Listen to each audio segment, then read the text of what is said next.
Des larmes et des gémissements, signe de douleurs intenables. À 18 ans, ce garçon traverse l'enfer. Blessé par une bombe, les médecins tentent de lui sauver la seule jambe qui lui reste. Pour le moment, on a par exemple des cas graves qu'on n'a pas souvent l'habitude de voir. C'était rare vraiment d'avoir des amputés. À l'hôpital de Ndosho à Goma, les civils blessés par les combats affluent. Les opérations s'enchaînent. Là, on va l'amener au bloc.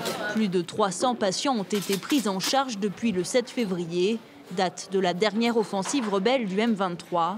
C'est 5 fois plus que d'habitude.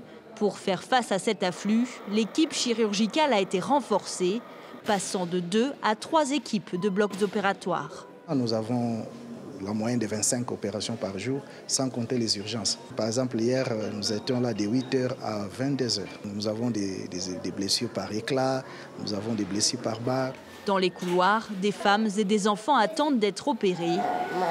D'autres se remettent de leurs blessures. Dans la chambre d'à côté, Reina est elle aussi une rescapée.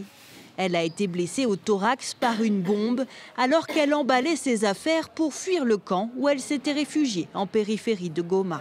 Je me sens très mal. Mon mari et mon enfant, blessés par la bombe, sont morts à l'hôpital de Saké, le jour de l'anniversaire de mon bébé. J'étais presque morte quand on m'a emmenée ici. On a fui parce qu'on a peur de mourir. Mais même lorsqu'on se réfugie, la mort nous retrouve.